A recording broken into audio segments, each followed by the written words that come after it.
नमस्कार। जय जय राम, जय श्री राम, जय हो बागेश्वर धाम सरकार, जय हो हनुमान जी महाराज। मेरे प्यारे सभी दर्शकों, आखिर वे दोनों पति पत्नी जब उस धाम पर पहुंचते हैं तो किस वजह से, कौन सा ऐसा पाप किया था जिसके वजह से वे दोनों एक अजीब जानवर बन जाते हैं, जिसको देख करके वहां पर सारे के सारे लोगों में हपड़ा थपड़ी मच जाती है। सारे के सारे लोग हैरान हो जाते हैं कि आखिर इन दोनों पति पत्नी ने ऐसा कौन सा गुनाह किया था कि जैसा गुनाह हम सभी लोगों को भी नहीं करना चाहिए। अगर आप एक सनातनी हैं तो अवश्य यह वीडियो आपके लिए बहुत ही इंपॉर्टेंट है, क्योंकि ये छोटी छोटी गलतियां हमारे जीवन के लिए बहुत ही दुष्प्रभाव साबित हो सकती है। तो बस हम लोग इस कहानी को बिना देरी के शुरू करते हैं। तो एक बार की बात है कि एक बूढ़ी दादी माँ, जिसका इकलौता एक ही बेटा था, वह अपने बेटे से बहुत ही मोहब्बत करती थी, प्रेम करती थी। उसके पति तो चले गए थे, वह बेचारी विधवा हो गई थी। उसका कोई भी दुनिया में नहीं था सिवाय उस बेटे के। वो अपने बेटे का पालन पोषण में जब बचपन में था तो कभी किसी चीज की कोई कमी नहीं थी। जितना धन दौलत था सब उसी को तो था, लेकिन वह जो बेटा जब छोटा था ना, तो माँ जैसे जैसे कहती थी वैसे वैसे काम करता था, क्योंकि माँ जो भक्ति भाव में विश्वास रखने वाली थी, भगवान की भक्ति भाव पूजा करने वाली थी, हर तीर्थ धाम को करने वाली थी। लेकिन उसका जो छोटा बेटा था ठीक वैसा ही उसको सिखाए। लेकिन जैसे जैसे वह बेटा बड़ा होता है ना, वह जो है उसका फ्रेंड सर्कल, उसका दोस्तों का जो सर्कल जो बड़ा होता जाता, फिर वह अपनी माँ की बातों को इग्नोर करना शुरू कर देता है। लेकिन वह माँ जो है अक्सर हर साल जो है किसी न किसी तीर्थ धाम में अपने भी जाती थी और बच्चे को भी लेकर जाकर के घूम करके आती थी, ताकि बच्चे का दिमाग भगवान की कृपा से सही हो जाए।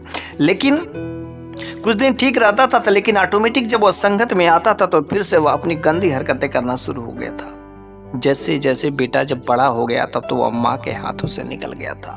वह माँ बड़े ही परेशान रहती थी कि मेरा बेटा कब रास्ते पर आएगा, आखिर क्या होगा, कैसे मेरे बेटे का जीवन यापन होगा, क्या ऐसे ही होता रहेगा। वह अपने बेटे को बार बार सिखाती, लेकिन वह बेटा अपनी माँ की बातों को एक कान से सुनता और दूसरी कान से निकाल देता। बड़ी ही चिंतित हो गई थी।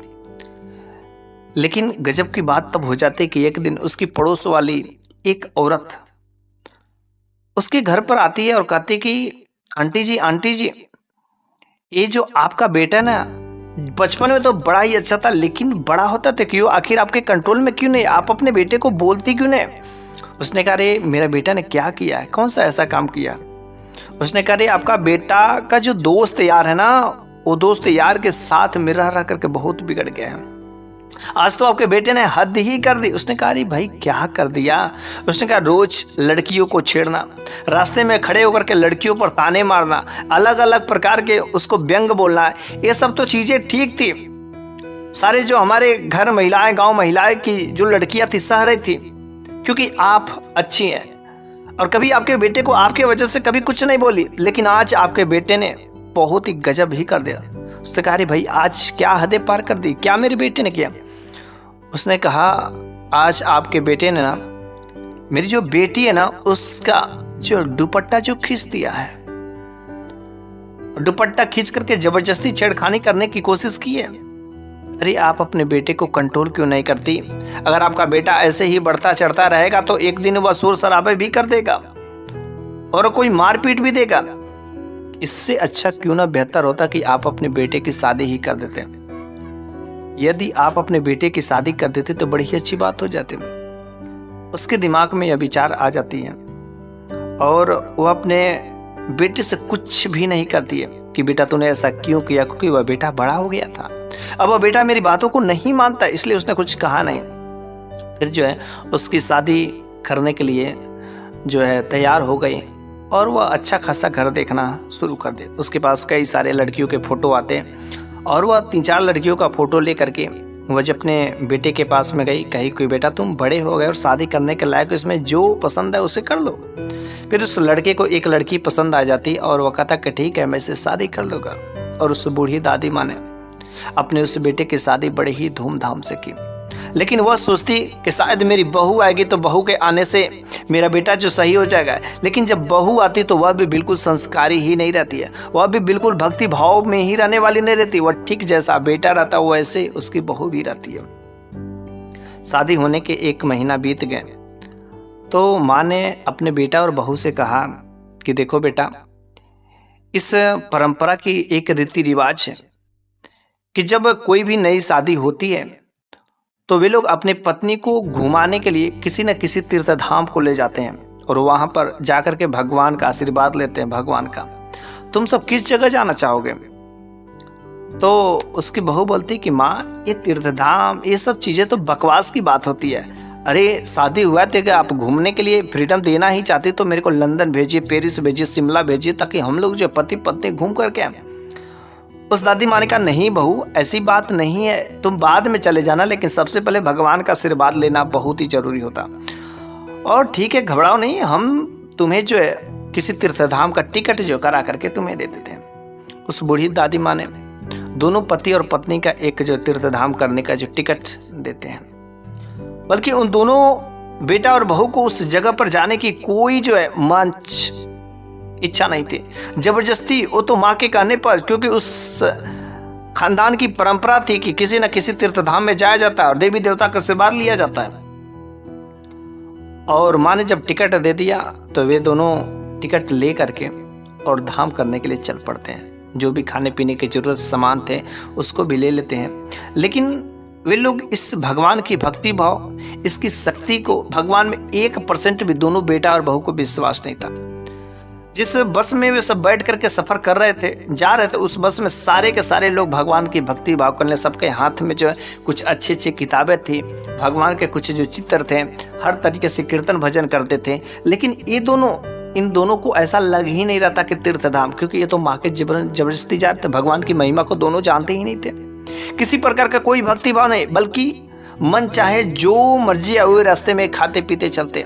जो चीजें नहीं करनी चाहिए उस चीज को भी वे रास्ते में, सारे के सारे यात्री लोग उनको देख करके बड़े ही हैरान होते थे। अरे दोनों कहाँ पर जा रहे हैं? अरे तीर्थधाम करने जा रहे हैं या कुछ और करने जा रहे हैं? आखिर इन लोगों का मामला क्या? लेकिन किसी ने 1% भी बोलने की हिम्मत नहीं की। दोनों जो है खूब ठठा के जोर से हंस रहे थे। ऐसा लग ही नहीं रहा था कि हाँ वे किसी तीर्थधाम में जा रहे हैं। किसी तरीके से वे लोग जब उस स्थान पर पहुंचते हैं तो एक व्यक्ति ने उससे बोल ही दिया कि बेटा, तुम आखिर भगवान का दर्शन करने आए हो, भगवान का आशीर्वाद लेने आए हो, लेकिन तुम सब ऐसे हरकतें क्यों कर रहे हो? दोनों पति पत्नी हो, भगवान का आशीर्वाद सभी लोग लेने ले, ऐसी हरकतें नहीं करनी चाहिए। बस तुरंत उस लड़के ने उस आदमी के जो कॉलर पकड़ लेता है और कहता है कि तुम कौन होते हो? तुम आगे मेरे को सुझाव देने, मेरी माँ के जो हकदार बनना चाहते हो, मेरी माँ जैसा बनना चाहते हो? खबरदार, अगर किसी ने भी मेरे को सलाह देने की कोशिश की, उसे जो धक्का दे देता है। फिर जो वह बहू भी, जो उसकी पत्नी थी, वह भी उसमें खूब हाँ में हाँ मिलाती है। आखिर हम लोगों को रोकने वाले आप लोग कौन होते हैं? हम लोग कुछ भी करें, आए हैं, ठीक है, जबरदस्ती आए हैं, माँ के कहने पर आए, इस वजह से यहाँ पर आए हैं, बस जैसे काम पूरा हो जाएगा तो फिर से हम लोग चले जाएंगे। दोनों बेटा और बहू के पास जो अच्छे खासे पैसे भी थे, खाने पीने के सारे सामान थे। कुछ दूर चलते हैं और जैसे कुछ दूर चलते हैं तो एक बच्चा और बच्ची, छोटे छोटे बच्चे थे, दोनों जो है उसके पास जो है भिक्षा मांगते हुए चले आते हैं। कुछ दे दे, कुछ दे दे, कुछ दे दे। लेकिन वे दोनों एक तो देते नहीं है, ऊपर दोनों बेटा और बहू उस दोनों बच्चे को जो लातों से मार करके भगा देते हैं। फिर से कुछ दूर जब आगे दोनों बेटा बहू चलते हैं तो रास्ते में एक और भिक्षुक मिलता है जिसे काफी जोर से भूख लगती है। वो कहता कि बेटा, बहुत जोर से भूख लगी है, कुछ दे दो खाने के लिए, बहुत जोर से भूख लगी है। उसके दोनों के दोनों पैर नहीं थे, एक बाह नहीं था, लेकिन उन लोगों को सुनाई नहीं देता। सुनाई भी देता है तो इग्नोर कर देते हैं। लेकिन वह जो है लंगड़ा व्यक्ति जो है एक हाथों से उसकी बहू का पैर जो है पकड़ लेता है कि बस मेरे को कुछ खाने को दे दीजिए। जैसे उसने देखा कि मेरा पैर इस गंदे व्यक्ति ने पकड़ा है, देखा करे उसके कपड़े कितने दिन से धुले हुए, तुरंत वह जो है एक पैर से झटकार करके दूर हटती है। कहती कि तुम्हारी इतनी हिम्मत कैसे, तूने मेरे शरीर को छू दिया? कितने गंदे हो, कितने दिनों से तुम स्नान नहीं किए, मेरे शरीर को अपवित्र कर दियो, और नहीं तो तुम्हारी हिम्मत कैसे हुई? और इस तरीके से उसको भी धुतकार करके आगे चलते हैं। और एक पेड़ की छांव में दोनों पति पत्नी बैठ करके कुछ खा रहे थे और खाते खाते जो है आपस में हंस भी रहे थे, हंस करके बातें भी कर रहे थे। लेकिन जो खाने वाला चीज था वह जो बगल में रख दिए थे और बगल में रख करके खूब जो हंसी मजाक कर रहे थे। लेकिन बगल में जो है रखा हुआ सामान, वहीं पर पास में एक जो कुत्ता था जो बहुत ही भूखा था, और वह धीरे से आता है, उसके रखे हुए सामान को खा लेता है और खाने के बाद वह वहीं पर बैठा रहता है कि शायद कुछ और दे। लेकिन जब यह अपने उस खाने वाले सामान को उठाता है तो वहां पर सामान नहीं रहता। फिर वह देखता है कि इस कुत्ते ने खा लिया है। उसको इतना गुस्सा आया कि तुरंत बगल में पड़ा हुआ एक पत्थर और उस पत्थर से उठाकर जोर से मारता है, उसके मस्तिष्क पर लगता है। बेचारा वह कुत्ता वहीं पर तड़प तड़प करके दम तोड़ देता है। सारे के सारे लोग यह दृश्य देख करके बहुत ही हैरान रह जाते। यह कितना निर्दयी आदमी है, ये कैसा इंसान है यार, इस कुत्ते को मार दिया। अरे इसका खाना ही तो खाया था ना, दूसरा खरीद के खा लेता है, बेजुबान जानवर है, लेकिन क्या इसे इतना बुरी तरीके से मारना चाहिए? बेचारा दम तोड़ दिया। हे भगवान, आखिर तू कहाँ छुपा है? अरे तेरे दरबार में यहाँ पर इस इंसान ने ऐसा काम कर दिया, ये बेजुबान जानवर को मार दिया। और इस तरीके से अगली सुबह जो है वे दोनों पति पत्नी सुबह सुबह जो है भगवान के मंदिर में जाते हैं। और जब भगवान के मंदिर में जाते हैं, जैसे उनके शरण में गिरते हैं, वैसे ही इन दोनों पति और पत्नी के शरीर में अचानक दर्द उठना शुरू हो जाता है। जोर का दर्द उठता है, दोनों वहीं पर गिर करके चीखने चिल्लाने लगते हैं। वहां का जो पुजारी थे, कुछ लोग वहां पर उनके शरीर पर पानी फेंकना शुरू कर देते हैं। आखिर क्या हो गया, क्या हो गया, क्या हो गया, आखिर इनके शरीर में क्या हो गया? यहाँ पर आते ही अभी तक तो ठीक थे, सारे लोगों की भीड़ इकट्ठा हो जाती, लेकिन कुछ लोग उसमें से जरूर उन दोनों पति और पत्नी को पहचान गए थे कि दोनों वही हैं जिसने कल उस बेजुबान जानवर को जान से मार दिया था। और आज देखो भगवान का हस्त्र ऐसा उनका साफ पड़ा, और देखते देखते सारे के सारे लोगों के सामने वह जो है जो पति था ना, एक अजीब जानवर बन जाता है। और जो उसकी पत्नी थी, आधा जानवर और आधा इंसान के रूप में बन जाती है। वह अपने पति से मिलना चाहती, रो करके गिलवा करना चाहते, लेकिन उसकी जुबान बाहर नहीं निकल रही थी क्योंकि वह बोल ही नहीं पा रहे थे। दोनों बेजुबान हो गए थे। और कुछ ही समय बाद उसके शरीर में, दोनों लोगों के शरीर में बहुत ही भयानक दर्द होता। दोनों चीखते हैं, चिल्लाते हैं, लेकिन बोल नहीं पाते हैं। कुछ लोग वहां पर मौजूद रहते हैं, समझ जाते हैं कि आखिर इन लोगों के साथ में ऐसा क्या हादसा हो रहा है, क्योंकि इन लोगों ने कभी किसी बेजुबान जानवर को सहायता नहीं किया, कभी भगवान की महिमा को समझा नहीं। रास्ते पर आए तो ऐसे ही ठिठोलियां करते आए, कभी उनकी कृपा को नहीं समझे। और आज देख इनका ऐसा हश्र हुआ। लेकिन हाँ, ये सारा का सारा दोष बस उस बेजुबान जानवर को बिना मतलब का इन लोगों ने जान से मार दिया। और आज देखो उनका हश्र ये हो रहा है। काफी देर तक तड़पते हैं, वहीं पर जो छटकते हैं।